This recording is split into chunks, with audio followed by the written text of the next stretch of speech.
know, what to be working on, where to go, and apparently to beat the rest of the world. Anyway, thank you all for coming out. Oh, no, we don't have focus yet. Oh, is it getting cut There we go, off? There we go.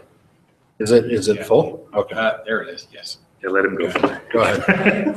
Well, if we need to change the projector, we can. Thank you, thanks, Scott. Okay.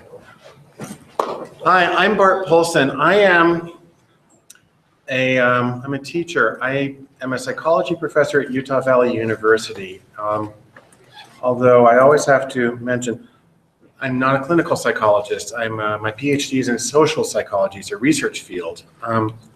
But I teach nothing but statistics. That's the only course I do. It's what I've done for years. And it's my favorite course. I teach very frightened third-year behavioral science students who feel that they've been tricked into taking a math class. I try to tell them it's actually not a math class. What it is, it's a class about storytelling. It's a class where we try to understand people, where we have an empirical touchstone.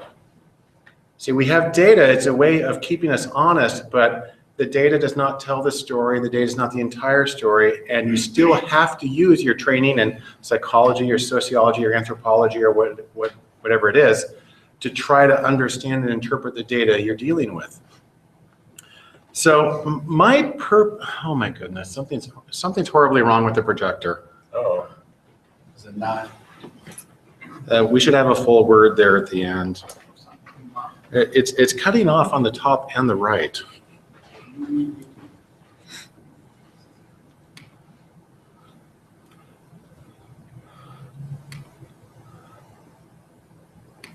Maybe. Sort of. I mean, I do have it on my computer. Fit one full page. There we go. That work? Really? Is it trying to be difficult? Succeeding.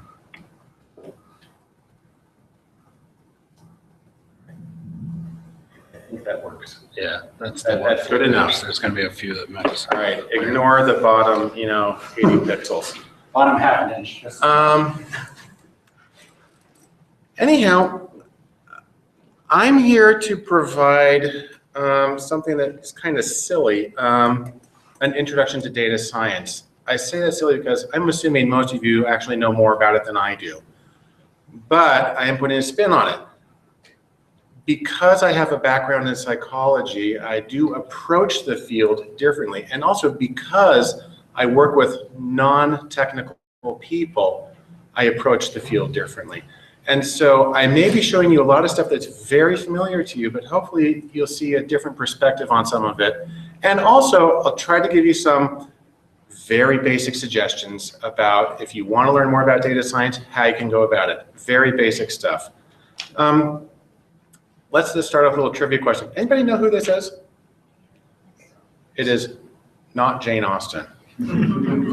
Ada Lovelace. It's Ada Lovelace. Lady Ada, who is known as the first ever computer programmer, wrote functioning programs for Babbage's difference engine. And her 200th birthday will be coming up later this year in December. She is known both that, now let me rephrase that, nothing in history goes, undebated. So there are people who say, no, she was a poo-poo, she didn't know anything.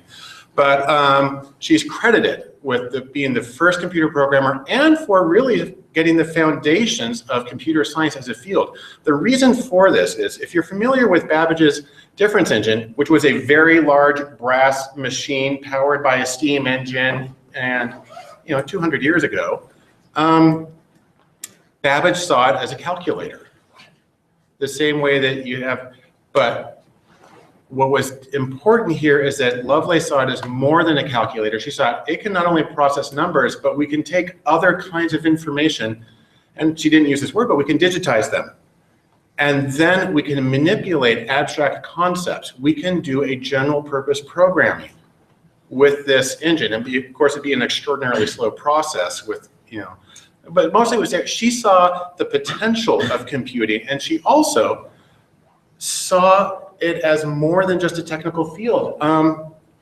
Just in case you don't know, her full name is the Honorable Augusta Ada Byron King, Countess of Lovelace. Her father was Lord Byron the poet.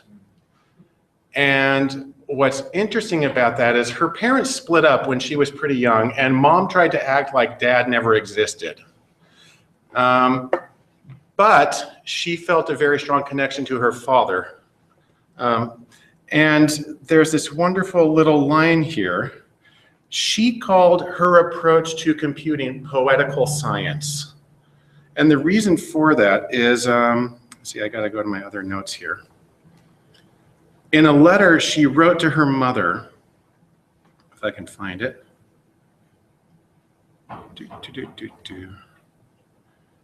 She says, you, her mother, will not concede me philosophical poetry, which would be in line with her father, Lord Byron. Invert the order. Will you give me poetical philosophy, poetical science?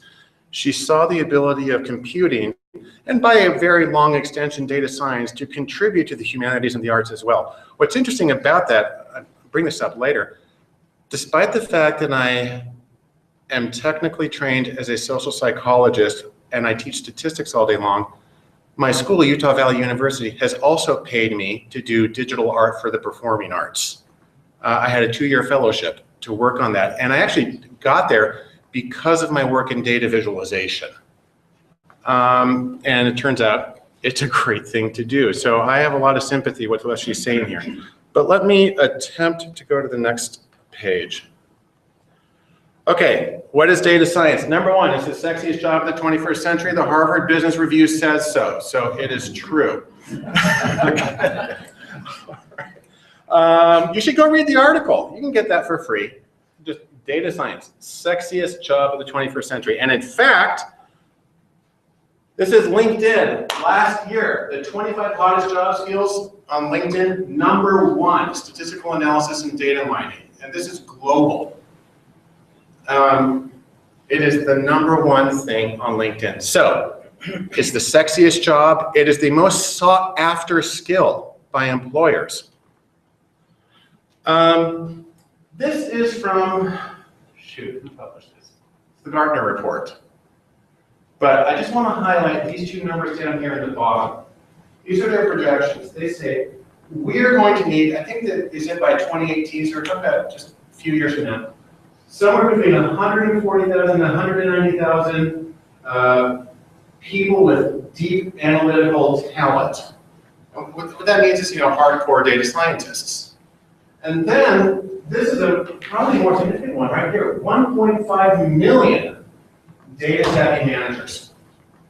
And so you don't have to be the data scientist who's actually working on Hadoop all day long, but you do need to be fluent in data. And truthfully, one of the most interesting things I read as I've been learning about data science is the idea is data science is done with a goal. It's done with a purpose of usually accomplishing something within a commercial setting. And one of the interesting things that came up is a common saying is that it's easier to take one of your existing employees and teach them how to use Hadoop than it is to take a computer scientist and teach them your business model. So they say, work internally. You take the people you have and you make it so they understand data, they can work with it, even if they're not necessarily the one pounding out the code to run a cluster. They understand how it works and what you can do with it. So that is probably the most important element of data science right there. Not the people who are actually doing the code, but the people who are asking the questions and interpreting the results.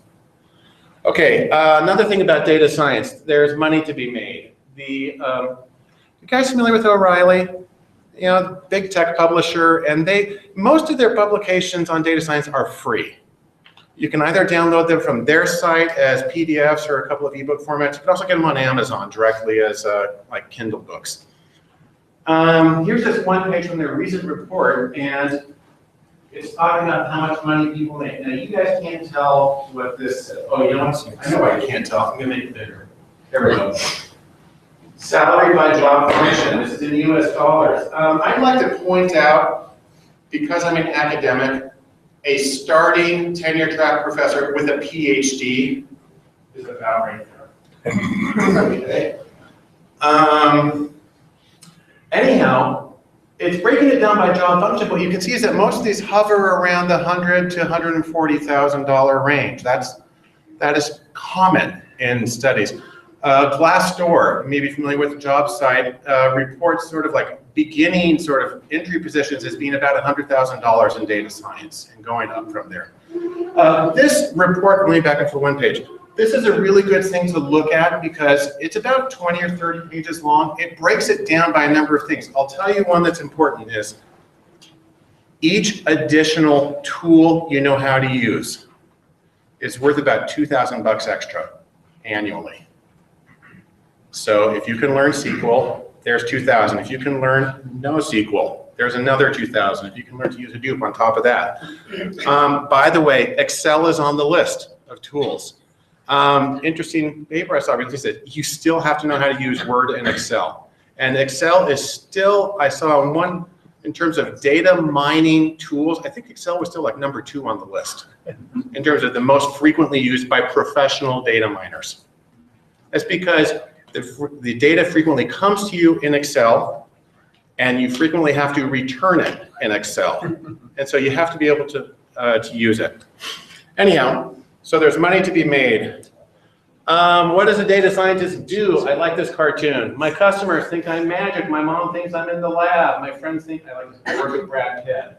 My husband thinks I do nothing. This is my kids. They say, your dad's on his computer all day long. Okay, they want to play more computer games. I say, I'm getting paid.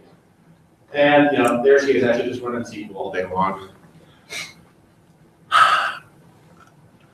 There's a lot of wonderful things about data science. This is probably something you should do, though, to keep in mind. This is the Gartner, shoot, I can't remember what it's called. Hype cycle. Thank you very much. You've seen this. Okay, ready? Innovation trigger, I like this peak of inflated expectations. Data science is on the uphill. We're very soon going to come into the peak of inflated expectations, and then you go to the trough of disillusionment. So virtual reality, static bottom, near field communications. Apple still hasn't stuck into the iPhone because nobody cares. Something. Anyhow, no wait, does Apple Pay use NFC? Who knows? Apple now has NFC. But I like that you're the only person here who can answer that question. It's because my wife has. Okay. So we are on the verge of hitting the peak of inflated expectations where everybody thinks you are God. And then going down to saying, if you mention it again, I'll kill you. But I love it. Then you get into the slope of enlightenment where people say, no, actually there is something worthy there. And the plateau of productivity. I'll let you know something really kind of bizarre. This curve is very similar to what the American philosopher and psychologist William James described in terms of religious convictions. He says people are once born and they're super enthusiastic and everything's wonderful, and then they find out life still sucks.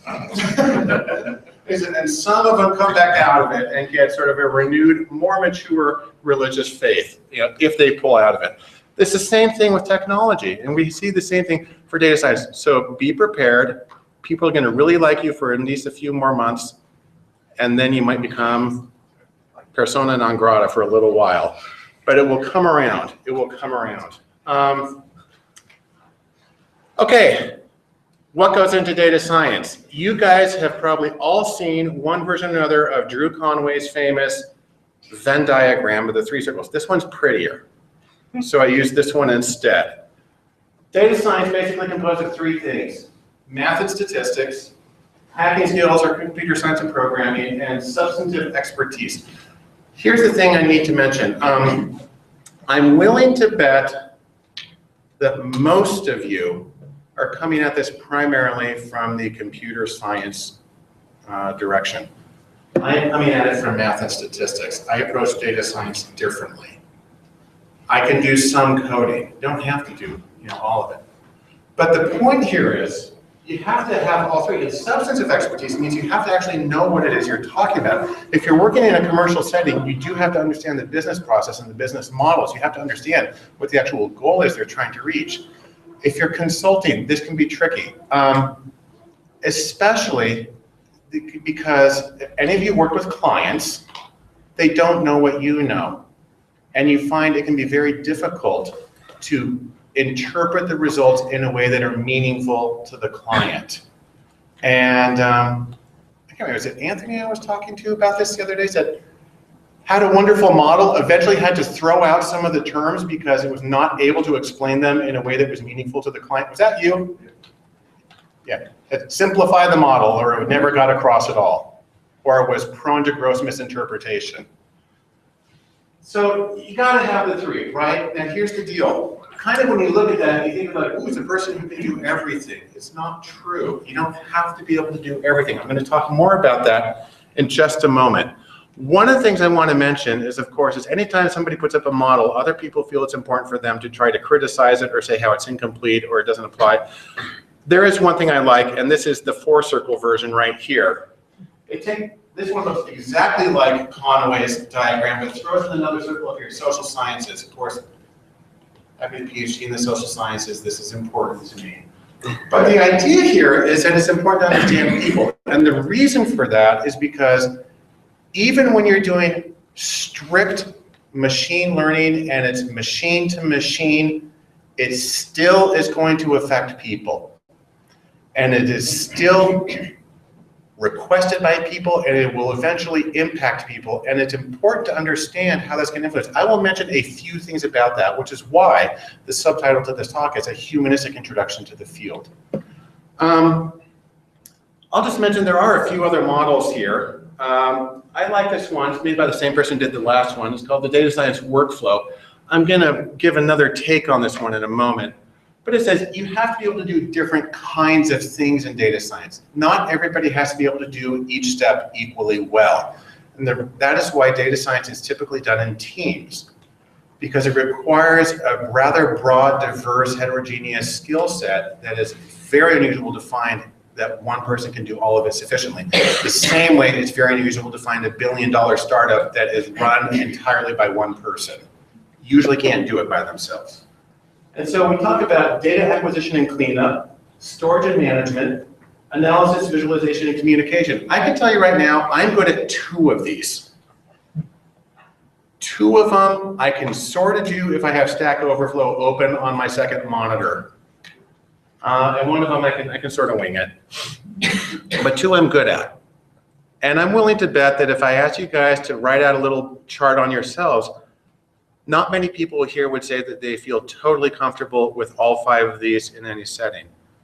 And part of the point of that is you get a group of people who have the different skills to put them together. It's helpful to know what other people you work with can do. Just for what it's worth, I know you can't read this. This is the subway map of data science. This talks about data science fundamentals and includes things like linear algebra, goes to statistics, and includes exploratory data analysis and programming, machine learning, and text mining. Kind of crash into that one. Data wrangling, which I'm a little surprised is over there because I think that's be the first thing you got to do. The visualization number 6 and big data, and just look this up, okay, everybody? Just look up data science map. You'll find it because it's going to make you feel that you have to learn about 150 different things in order to do your stuff. It's not true, okay? I'm convinced that you can probably learn to work with about 4 programs and get enough done to be useful. But this is sort of the complete set. Besides, it's a cute picture. Okay, I wanted to talk a little bit about how data science compares with a couple of other fields. Number 1 is statistician, because that's the field that I am not a statistician, but it's what I teach. And it's what I'm most familiar with. And I do know that the people in statistics get grumpy when you talk about data science. The same way that when I was getting my PhD in psychology, cognitive science came into, to exist as a field. And I just got pissed off anytime anybody said the word, because it was like, that's just psychologists who are getting all the grant money. That's, I don't hear the term as much now, but maybe that's because I'm sequestered.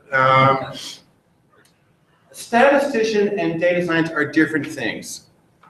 There is a lot of overlap. It's true, there is overlap. Now, I'm going to mention, I have to admit, I get a little defensive when I read this because I can tell this was written by somebody who's in data science, right?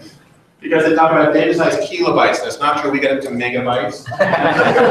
It goes up to gigabytes.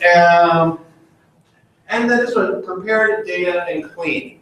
That's true. I can tell you that 95%, probably 99% of the data sets I have worked with have been perfect, complete rectangular data sets. Most of them with like fewer than 50 variables and most of them with fewer than 200 cases.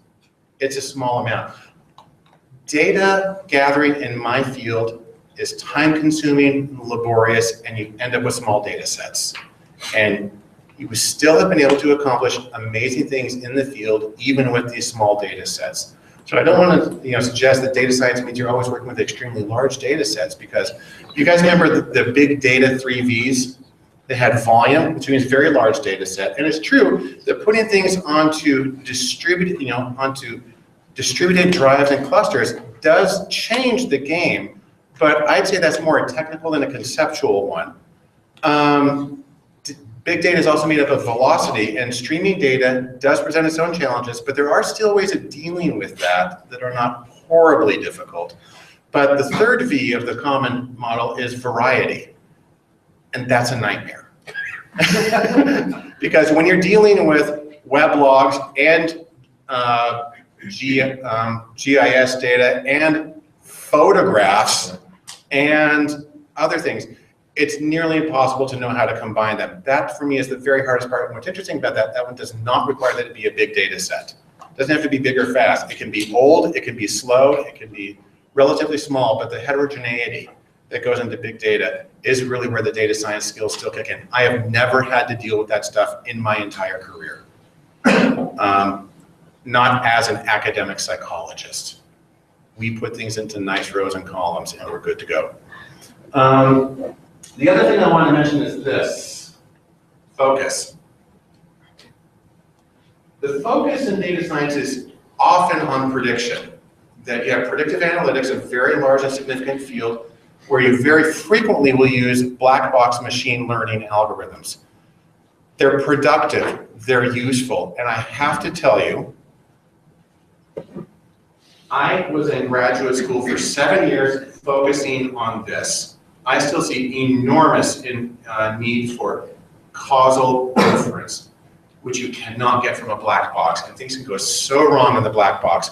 And so I'm going to mention some of the things you want to learn, but being able to accurately infer causation still needs to be part of the data scientist tool set. If you can't do it, as far as I'm concerned, you're not a data scientist, you're a machine learning specialist. It's a different thing.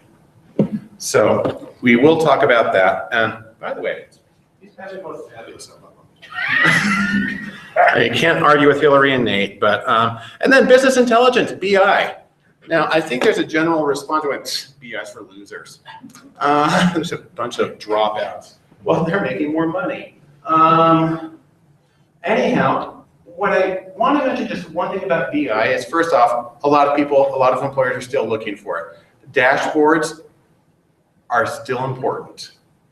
Even if they say, here's it's so 1997.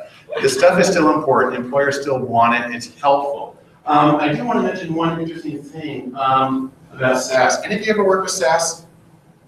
Yeah, I worked with SAS once upon a time. Did you guys know that SAS is #1 in people planning on abandoning it? This is true. I don't know what's happening with SAS as a company. I know they're a wonderful place to work for, but I think they're in trouble.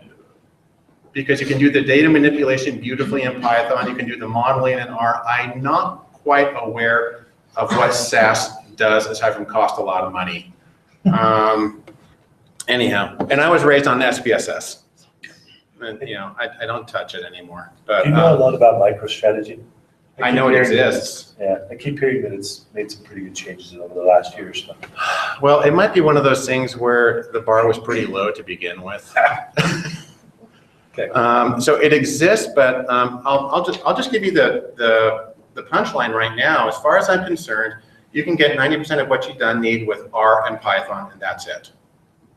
So I'll mention a little bit more about that later. Other things, it's sort of like, you know, when you're cooking, I got a big pot, I got a small pot, I got a spoon. That takes care of most of what I need. You can go to Williams-Sonoma and get your specialized tools. They serve a purpose. But, okay. This is my thought about people saying, well, if you don't do this, that, or the other, you're not a data scientist, and you have to, you know, there's a blog that shall remain unnamed where there's a guy there who's just a pissy man. And he is regularly accusing other people of practicing fake data science. He writes like 97-point theses on why they are not real data scientists, because to be a real data scientist, you have to be exactly like him. And truthfully, I don't care. Are you getting something useful done? That's the most important thing. Are you getting it done? And you may have to use different tools. You may not be using something that somebody else respects. I still use Excel. I use it all the time. I actually think that creating graphs in Excel is a perfectly fine way to go for most purposes. It's true, it doesn't scale. But on the other hand, I'm mostly working with, you know, one-shot data sets, and I don't need to scale. And it works well. Anyhow, there's Red. Okay, this is something that I have used as a mantra for ever since I read it. There's a wonderful article. I'll show you the source a little bit later. It's by it's Hillary Mason and another person whose name I should remember. And it's just a blog post. And they say data science, they say, is awesome. And that stands for the 5 steps that they see as going into it. Obtain, scrub, explore, model, and interpret. And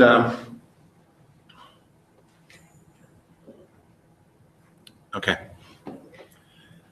And you need to be able to do each of these steps. There's a lot of different ways to do them. I'm not going to go into detail because I can tell you right now, just go Google data science obtain, you'll get enough information.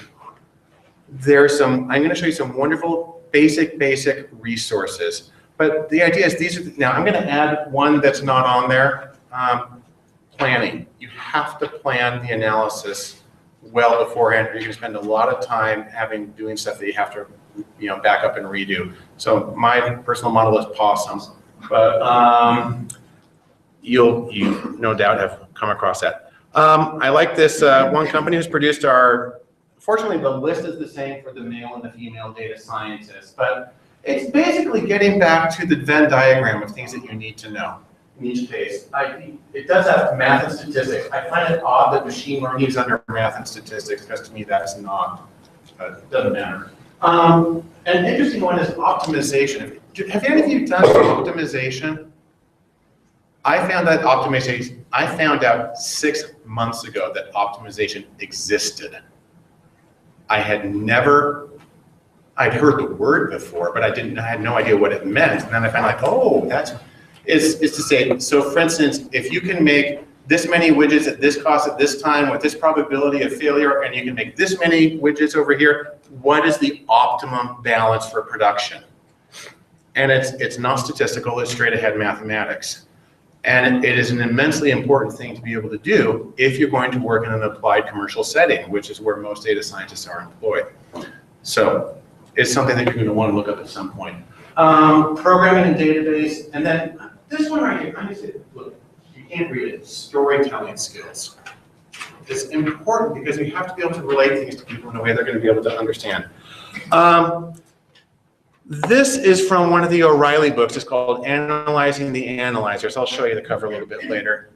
I think it's a Bible because it's a very short, free book, and it's based on a survey of practicing data scientists.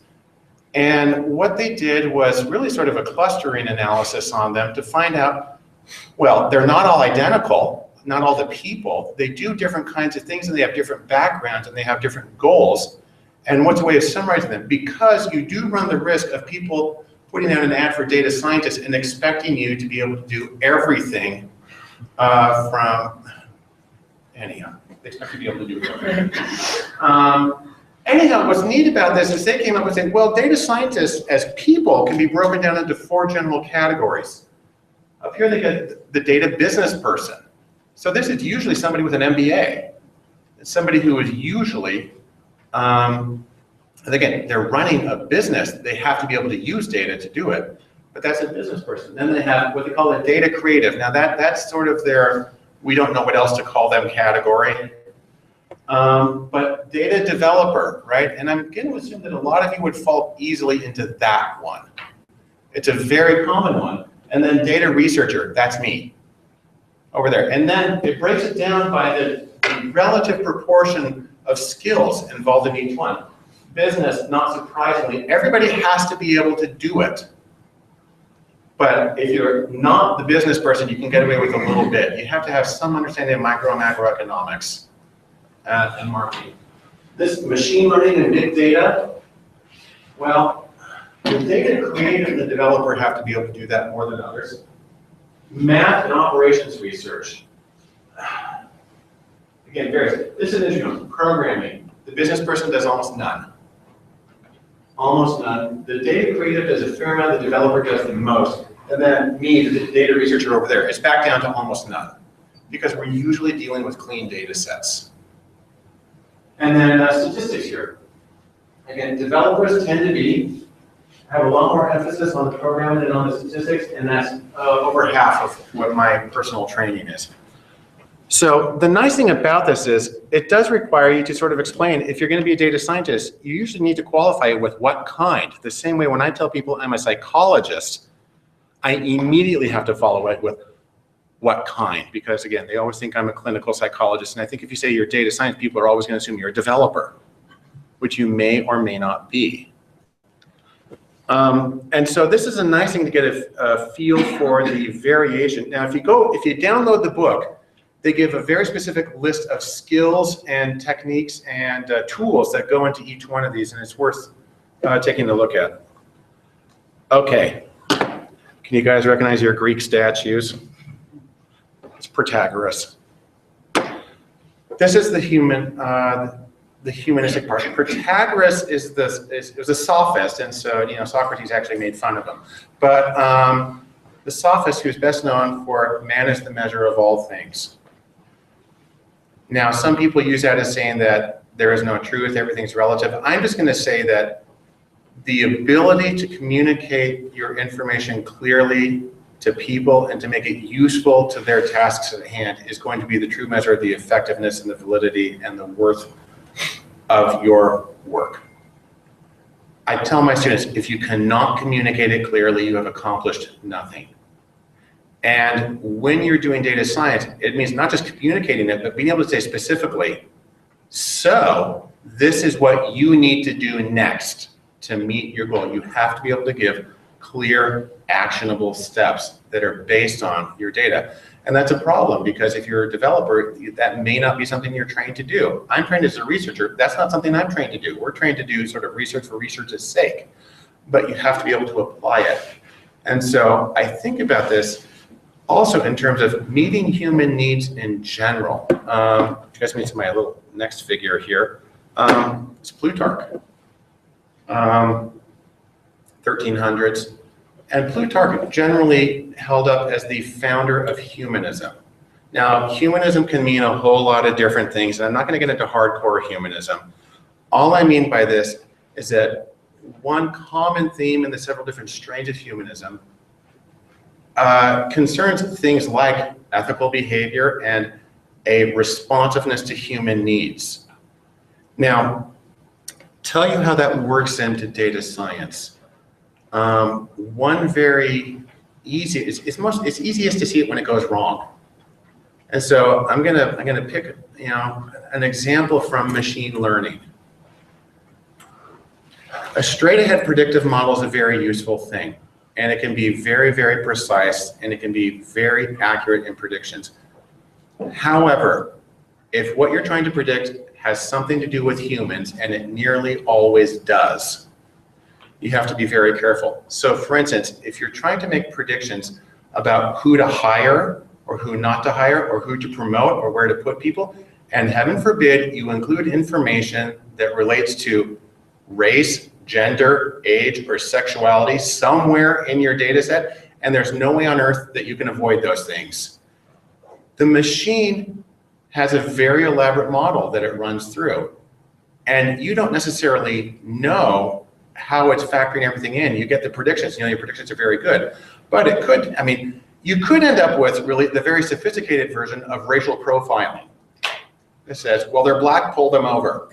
If they're a woman, they're not going to stay in the job more than 6 years, so don't hire them.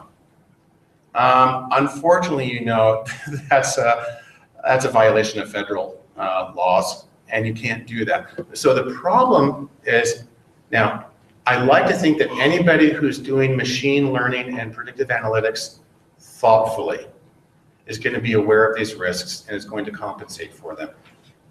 Because you do run the risk of actually exacerbating and accentuating biases that we've passed laws to get rid of. And the problem with that, I don't know if you guys remember this, but when I was in grad school, this is about a little over 20 years ago, a book called The Bell Curve came out. Do any of you remember this book? It was a big, fat academic book, but it was for the public press.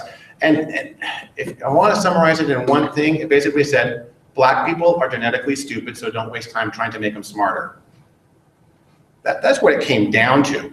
And the problem was, the book was full of tables of numbers, and it was full of figures, and it was full of equations, and people are intimidated and by those things. What they really are, in a popular book, those serve as bludgeons. They serve as a way of preventing people from arguing with you. And they make it very difficult to argue with you. And so there was an enormous controversy, especially in my general field, over this book. And hundreds of articles written about it. I think nearly every single one critical of it. I say, no, that doesn't work that way. You got it wrong. And the point is, the researchers who did not claim to have a racial agenda, in fact, I believe they claimed to have the opposite, but their research was used in a way that exacerbated racial stereotypes and exacerbated some of the biases that people have to overcome. The same thing, of course, can happen with data science because people don't know how to argue against it. That's one of the reasons, by the way, that I think the data fluent managers, the 1.5 million they have there, that's so important because they need to know enough to be able to evaluate and critique a model. Now, I'm a teacher. I see my job as teaching that exact skill set to people. I said, you're probably not going to be the one who runs the code, but you have to understand it and you have to know if something's going wrong. And you have to know how to ask the questions and tell when they've been adequately answered. That's the hard part because data science is still very intimidating. You guys know about the hour of code? It's a national thing. You try to get everybody in the world to spend at least 1 hour writing code. Most people, if they do it, they write like 2 lines. I can tell you, I have never written over 100 lines of code. Never. And so I have baby skills on that one. And if I see something else like that, if I look at C# code, I had a class with C#. I hate it. And I see the code, I go into, sort of shivers about it. But people do need to be able to evaluate it. And that is part of the humanistic component of data science. I'll just mention one other thing. When it comes to data science, maybe you guys saw Ferris Bueller back in the 80s. There's a line in there where he says, I'm supposed to take a test. It's about European socialism. And he says, seriously, who gives a crap? I'm not European. I don't plan on being. They could be fascist for all I care. It doesn't change the fact that I don't own a car. My point here being is that your clients, your end users, often don't care about the sophisticated elements of your analysis. They're saying like, so do I buy it or do I sell it? They say, am I going to make money? That's the thing that they're interested about, and you have to be able to frame it in that context for them to be able to work. And so that's, you can call it a soft skill if you want, but as a social scientist, one of the things that I tend to emphasize. By the way, I brought this up for the amber CRT screen in the back, okay? I worked on computers like that. All right, I'm going to give you a few resources. If you want to learn more about data science and if you want to learn how to do it, I'm going to give you some very, very general baby step resources. Their first one is a blog post. This is the one, it's Hillary Mason and Chris Wiggins. It's from this is from a few years ago. It's just a taxonomy of data science. And if you just type in awesome, O-S-E-M-N, this will come up, because this is where it comes from. And what's nice about it is they give a description. I mean, it's short. You can read it in 15 minutes, maybe 5. They give a list of specific technologies and procedures that would be involved at each point. And it can give you a nice list of things that you might want to learn. Okay? So I'd say that's number 1 in terms of what goes into data science. The second one is this book that I mentioned, Analyzing the Analyzers, for understanding the variety of what goes into the work of sort of career data scientists. It's published by O'Reilly, it's free, and again, you can read it in a few hours. The next one, this one is longer and it costs money. But doing data science is a wonderful walkthrough of some of the complications of applied data science. So this one is, I say, a lot more practical. It's not necessarily telling you how to write the code, but is going through some of the complications that arise in an applied project. It's also interesting because they are interviewing one data scientist who just mentions about data visualization, which is a field very dear to my heart. She goes, I don't do it, I don't believe in it. What? But I can, and it caused me to again evaluate the worth of data visualization for certain tasks. And I can understand for a lot of them, it really doesn't matter. It just doesn't matter. But for others, it does. Do any of you guys have the Tufte books? Yeah, I've bought them twice. I have all of them. I bought them twice. And Edward Tufte is the guy who basically reinvented data visualization. By the way, do you know what his background is? He's a political scientist and a practicing sculptor. And in fact, this book, which has about the most boring title in the world, you might be interested. He took out a second mortgage on his house so he could print the book with hot type, because the look of the type was sufficiently important to him. It is a beautiful, beautiful, beautiful book. He has 3 other books. They're all wonderful. This is the first one you want to look at, especially if you want to understand the importance of visualization and what to do and what not to do. It's a coffee table worthy book. And anyhow, 2 others that are worth getting. So I would actually get all 4 Tufte books, but get this one first. It's now in its 2nd edition. 2 books also published by O'Reilly, Beautiful Data and Beautiful Visualization. Beautiful Visualization in particular is a very pretty book to look at. But wonderful books for giving you some of the skills that go into data science, even though they don't use that word in either one. I would check them out. I mean, I have copies. I have both hard copies and digital copies of everything. Oh, about visualizations. I created this. I had fun because you know what? I have gotten some of the weirdest crap ever submitted from my student papers. And this isn't sort of a collage of horrifying things that have happened in my students' work. It's a bar chart. It's about education, levels of education. You guys can't see very well. That's a sheet. And we have a list of things that are bad with doing. I can zoom in a little. And you know, the colors are problematic. We have a scale that starts at 8 and goes up to 28. So one of the scales, grad degree, is underground. You can't really tell how high anything is. It's a horrible chart, and I have seen this stuff, okay? This is the same data. It's the same data. I made this one also. I actually spent my first 3 years in college studying industrial design. I've taken color theory classes. I've taken 2D and drawing classes. And so even though I'm producing what might be considered an extremely boring chart, I know it's good design. And I don't take guff about it. By the way, you may recognize this as being produced in ggplot2 in R. It's got a distinctive look about it. And people need to be able to read things and need to be in order. The axes have to make sense. But if you go and get the other books, the Tufte books and the beautiful visualization, they'll run you through everything, okay? More than anything, it needs to be very easy to understand very, very quickly. That's the point of the visualization. A few other things. If you're going to get in data science, you have to learn R. There's no two ways about it. I read so many posts online where people saying, I know how to use Python. Why do I have to learn R? I'm just going to tell you, you just have to. And you just have to. R, how many of you have used R at least once? Okay.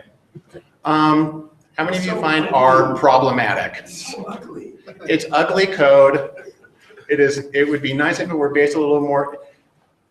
It's weird, it's idiosyncratic, but on the other hand, you can make it work, and truthfully, yeah. So if it's so ugly, Python is better? Python is better, but they do different things, they serve different purposes. Part of the big thing is that, okay, the nice thing is both of them are free. Which one's better for statistics? R is specifically developed for statistics, but Python is probably capable of doing 98% of the stuff that you need to do. So Python gives you the graphics that you need. Okay. So is there a way to? If you want to, if you totally simplify it, Python is really good for data manipulation, and R is good for analysis. Either one for graphics. R probably has more options for that. ggplot2 is great, but it is like banging your head against a wall. So you understand, what do they mean by aesthetic? But I just say this, you gotta learn R and you gotta learn Python. It just has to happen. You guys, the thing about R, of course, is it's free and you open it up, and R base is pretty good, but the nice thing about it is, last time I checked, there were over 6,000 separate packages you could install in R, and some of them are truly incredible, amazing things. And I just tell my students, I say, look, I know it's hard to learn, but it can do anything. Actually, it literally can do anything. I think I read something that R is Turing complete. It can do anything. It's not the best way to do anything, but it can. Okay, so that's R. You get it from r-project.org, but anybody who knows what they're doing will also download RStudio, which is just a layer that goes over R. You still have to download R separately underneath it, but RStudio just makes life easier to deal with. And RStudio, the people who make RStudio also make, by the way, they also make Shiny, which is a beautiful package for developing interactive graphics for the web. So if you're going to put stuff on a web page, Shiny is a really, really fabulous tool for making it. You know, you can think of it as sort of the R equivalent of D3.js. Okay. The other thing you're going to need to learn is, oh, I'm sorry, if you want to learn how to use R, this is a shameless plug. I'm an author for lynda.com. Lynda.com, any of you ever use Lynda? Okay, I'm going to tell you this. They don't necessarily have a whole lot of data science stuff at the moment, but they got my R courses. They're there. I've got 2 of them there, and Lynda is now starting to aggressively move into the data science segment, and I'm helping them plan that. Is that because LinkedIn bought them? You know, it's got a big part of it. LinkedIn just bought them for $1.5 billion. And if you guys don't know this, LinkedIn is officially trying to take over the world. They have a thing called the economic graph. And the idea here is to know about every job that's available everywhere and every skill needed for every job, and then to know every skill that every candidate has, and then try to line them up. But what Lynda will do is to say, by the way, if only you knew how to use R, you'd be qualified for this one, and very conveniently, you can pay us money and get that. So we're going to start force feeding Lynda down LinkedIn's 375 million users. But actually, Lynda's a wonderful thing. And if you're in Salt Lake, if you're in Salt Lake, the library has it. The public library has a subscription to Lynda, so you can do it there for free. The U of U has a small site license. It's a good thing to do. I also, this is a less shameless plug because this is free. I have a book. that is based on one of the courses I wrote for Linda. It's a downloadable PDF. It's published by Sync Fusion, which is a company that makes .NET stuff. You have to register with them to download it, and they've got about a couple dozen other books, but it's a quick PDF and it's easy. Yeah. Yeah, I've recommended this to so many people. I'm so glad. I've had people read it in an afternoon and be writing code in the evening. Yeah, it's about 100 small pages. And it goes from, this is what a variable is, up through a very quick and dirty version of cluster analysis. So it's a great way to get started and to feel comfortable with some of the stuff. And this one's free, okay? So it's called R Succinctly. And another thing is, in addition to R, it's also good to know how to work with the command line. It's good to know how to work with bash scripts. Usually bash. How many of you have ever used the terminal or PowerShell? Okay. If you haven't, I remember how scared I was the first time. We're going to change a setting on your Mac in the terminal. I think it's going to explode. This is a very recent book about doing so much of the data science stuff, especially the data manipulation in the shell. And it includes, what they actually have you do is download an entire virtual machine called the Data Science Toolkit. It's free. It's kind of huge because it's installing Ubuntu on your computer, but it's got a complete set of what you need for doing data science. Again, a very good tool. Next one is Python. You can generally refer to it as PyData. This is an organization that has a community that has events. More specifically, you're going to want to download. There are so many packages that you need to do data science in Python. Your life becomes infinitely easier if you download one of the pre-existing collections. I recommend Continuum's Anaconda. The other one is Canopy, but Canopy generally costs money. Anaconda's free. And as far as I can tell, they do mostly the same stuff. What it does is it downloads Python, and it downloads IPython, which is a fabulous way of doing the code. By the way, you can also run R through IPython, which now it's called Jupyter with a Y, Jupyter, and you can run Python, R, and Julia through it, but I have not yet figured out how to run R through Jupyter. I still use RStudio because that's how people still expect to get the code. But Continuum's Anaconda, you get to choose whether you download Python, 2 or 3. Most people use 2 for data science. It's a big thing, and they have some stuff that costs money, but anyhow, I would do that if you want to use Python. You need to learn some statistics. You just have to. Anybody recognize this one? Yeah, it's Bayes' theorem in Neon. Bayes' theorem has to do with prior probabilities and about, the reason you need to learn statistics is because reality is often counterintuitive. And even if you have a very nice, black box model telling you what's going on, weird things can happen, and you can make very, very embarrassing mistakes if you don't understand statistics. So for instance, here's a little thing about Bayes' theorem. Let's say you have a rare disease that hits like 0.1% of the population, and you have a test that has an unusual symptom that like 99% of the people have it, or 95. This is not to scale, okay, because I did this in Excel right before I came here. And then you can have that 99-point-something% of the population does not have the disease, but you get a small number of false percentages, about 5%. Well, you know what? What this means is that if you go and if you have the symptom or if you test positive, you certainly think like, oh no, I've got some horrible disease and my head's going to fall off. But you plug the numbers in and you can find out that if it's just 0.1% up there, You got 5% false positives here. Even if you test positive, you have only a 0.2% chance of actually having the disease. And it's that stuff that is so incredibly important in terms of understanding statistics.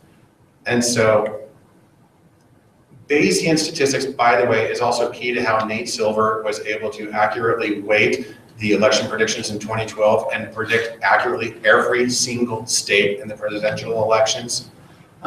It's good stuff. Here's another one, by the way, about how to get screwed up on stuff. This is an example of what's called Simpson's paradox. You guys familiar with this one?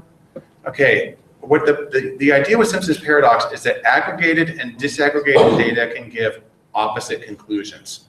This is the same data in both of these. Scatter plot, right? And we're drawing a least squares regression line through it.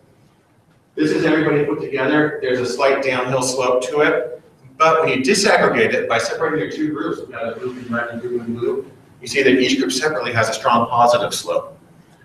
You would make the wrong conclusion and you would tell your client or your employer to do the wrong thing, and then you would put it in production and it would backfire and your ass is grass and you're fired, and you know. And so you want to disaggregate. I'll show you an interesting one that actually, okay, this is from the Supreme Court. This is back in the 70s, Berkeley got sued about graduate school admissions. This is the actual data. And what happened is people said, well, look, 44% of the men who applied got into graduate programs at Berkeley. Only 35% of women. Given our sample sizes, that's a statistically significant difference. And so it was taken as evidence of gender bias, right? Well, Berkeley did the responsible thing. They went around from one school to the other to find out who the offenders were and straighten them out. And this basically is what they found. They went to 6 different programs, and oh my goodness. In 4 of them, women had a higher probability of getting in. Men were slightly higher in 2 of them. And so the question then is, how on earth could this happen? Well, the way it happens, in case, I mean, this is a common story, so it's not really new. But what happens is that men were applying in greater numbers to the programs that were easier to get into. Okay? Women were applying in greater numbers to the programs that were harder to get into. My example of this is like, getting a master's in engineering. They can accept a lot of people. On the other hand, a PhD in comparative linguistics is going to be a very small number of people. Men are often more attracted to engineering, and women are often more attracted to linguistics. I'm simplifying here. And so what you get at this is by disaggregating it, you get to, the pattern's no longer there. There is, however, one other important thing to say about this, and this gets back to my humanistic thing here. This doesn't mean that there's no problem. This does not get Berkeley off the hook. The question then becomes is, why are the programs that the men are applying to getting more funding? Why are those programs easier to get into? Why are they able to take a larger number of people? And so it's no longer a data question per se, but it now becomes a question of values. And you can find that often the one leads to the other. And that's true here with Simpson's paradox. Even though this is a very common sort of statistical analysis, it does lead to the idea that there still could be a very strong gender bias, but it's not in the admissions percentages, it's in the funding decisions about each of the programs. I'm not saying it's proof, I'm saying it's a possibility, something that you would have to address. If you want to learn how to do actual data science, let me recommend a few things. This is Kaggle. And Kaggle runs data science competitions, and they give away money. You can't tell this, probably can't tell, but they have a competition that expires in 2 months with a $100,000 prize. This is straight ahead machine learning. You take the data set, you plug it in, and whoever has, for instance, the lowest root mean square error wins. And sometimes it's, you'll see, by the way, you get a lot of competition here. It's an absolutely fabulous way to get experience with real data sets on stuff that other people care enough about to pay a lot of money. On the other hand, I'll also tell you, it's very, very unusual for an individual to win these things. It happens. By the way, do you guys happen to know what kind of people tend to win these events more often than others? Strangely, astrophysicists often place well. It's usually not statisticians. It's very quantitatively oriented people, but it's people like in biostats or chemical engineering or astrophysics or something like that, who work with data all day long, but they tend to approach it in a less orthodox way. And I think that's a really interesting thing, because for me, Kaggle shows that the theory doesn't matter. If you can predict it, you win. And we got at a very, very interesting thing when we had to talk about the Taylor Swift competition the other day, where we learned about leakage. It says sometimes there's order in the stuff that's in the data, and you can, yeah, that was Anthony, sneaky bastard, and found out how to get 100% prediction without even knowing anything about it. Just like, oh, it's in order, put it in order, and we can run through that. Anyhow, Kaggle's a great thing to do. It's free to enter, it's free to get started, and Kaggle also has a number of tutorials. I'm also a huge fan of an organization based in New York called DataKind. DataKind.org does volunteer work. The big difference between Kaggle and DataKind, aside from the fact that Kaggle gives people a lot of money, is that Kaggle is, like I said, is straight ahead machine learning. It's a straight predictive outcome with a single data set. DataKind is real data, and it's messy, and it's ugly, and it's almost always done with a very strong humanitarian purpose. You can get involved in DataKind's work. It's a fabulous organization. One of my favorite projects is where they were using satellite photos of African villages to gauge levels of poverty and availability to clean water and a number of other resources when you could not reliably get self-reports or any sort of objective measures. So they bypassed it completely. So there's one, and by the way, DJ Patel, the chief data scientist of the United States, and Hillary Mason, the poster child of data science, are both on the board for DataKind. So you can be 1 degree of separation if you do some work for them.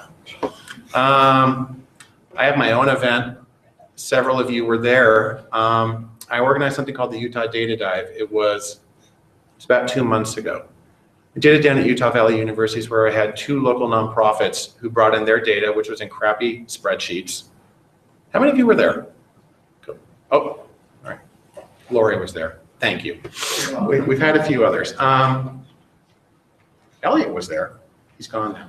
Anyhow, it's working with crappy little data sets, but for organizations that are doing important things, and we've got some wonderful stuff to come out of it. I'm going to be doing it again next spring here in Salt Lake. And so I'll send that out when we're getting it planned. Of course, Big Data Utah and the Hadoop Users Group organize exceptional events. This is from the appreciation competition. And again, working with real data, messy data, and such a wonderful way of working with others, collaborating and building your Vita. And then finally, the upcoming global data competition. This is your picture. This doesn't say it in there anywhere, but this is the picture.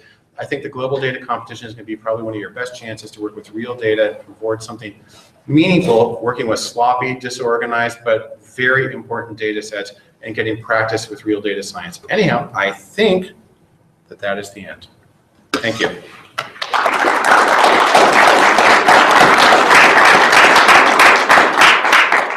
So questions? Yeah. What recommendations do you have for the statistics? Oh, you know what? You've written a book. If you wait 9 months, you can get my course from lynda.com. In the meantime, just hit up some MOOC. edX has them, Coursera has them. I wouldn't pay for any of them. Even like the Coursera data science one, you can do the whole thing for free. You just, you don't get the certificate, but I'm not convinced the certificate's worth anything. So you do it for free. And so I would just, there are a lot of really good MOOCs for introduction to statistics, for data science. So I would just Google it. Udacity has 2 free ones that are really good. Yeah. I'm about halfway through the Yeah, Coursera that's the one best already. ones I found. Yeah. They're like free and out there. Okay. Yeah. My wife is a research scientist in social psychology, Mhm. so she's doing a bunch of stats stuff. She's currently using, I messed it up, M+ and Stata. Yeah. Is there any encouraging words that I can pass to her in terms of that those programs are good enough, or should she be motivated to learn R? What? It depends on whether she's going to stay in academic psychology. Okay. She doesn't like it, so If she's, probably not. I was going to say, if she stays in academic psychology, those are common tools. But I don't know that they're common tools anywhere else. Okay. I would say if you go outside of that department, outside of that field, to me, R and Python are going to get you almost anything of what you need. Oh, by the way, I'm going to mention one. I didn't have this on here. Do any of you have no experience coding whatsoever? Okay. Because when people have no experience, I tell them to start with processing. Processing is another free language. It was developed for artists and designers. It's a Java-based language. Java is good to know. Java is used in data science, but usually on back-end stuff. But it always produces visual stuff. And the work I have done for Repertory Dance Theater, a modern dance company downtown, was using processing. It's a lot of fun. It's really quick, and it's a great way to learn how to code. I realize Python's generally better, but something that produces pictures. Also Scratch, just in terms of learning concepts. Scratch is great, but it's data flow programming. Anything else? Are you going to post your slides too? I can. It's all recorded. You may have noticed most of them have no words. Yeah, but yes, I can. It's all recorded too. You just go and watch the video. Yeah, but I don't want to. You don't want to watch the whole video? Come on. Yeah, we can post the slides. That's fine. What was the last thing you just recommended after processing? Scratch. Scratch is a great way to get kids or anyone started in programming, but also to understand the fundamentals of how programming works. I mean, it really gives you the concepts of those sort of things. My girls in middle school. My girls in middle school use Scratch. You drag blocks in. Scratch is a little cat. And Scratch moves around and does stuff. And by the way, if you have an iPad, there's a Scratch analog called Hopscotch, which actually I like better than Scratch. Hopscotch is slick. Hopscotch is really slick. And by the way, if you are familiar with processing at all, there's another iPad app called Pro Coding. It's also a Mac app that allows you to do processing as well as JavaScript. And I think something else in it. It's a nice framework. So real quick, one other announcement that I forgot to make earlier. Does anyone have positions open they would like to mention? I'll go first. I have one. So if anybody's interested in looking for data engineers, people with background not only in Hadoop, Hive, Elasticsearch, things like that, but also APIs and programming skills in general. So if you are interested in that, come see me. Otherwise, does anyone else have positions open in the Valley right now or things they're looking for? Anthony, you want to mention it? At Adobe, you do the Index group, which is the group that has access to everything in the marketing cloud. Okay, so We're playing data science with one of the largest data sets in the Valley.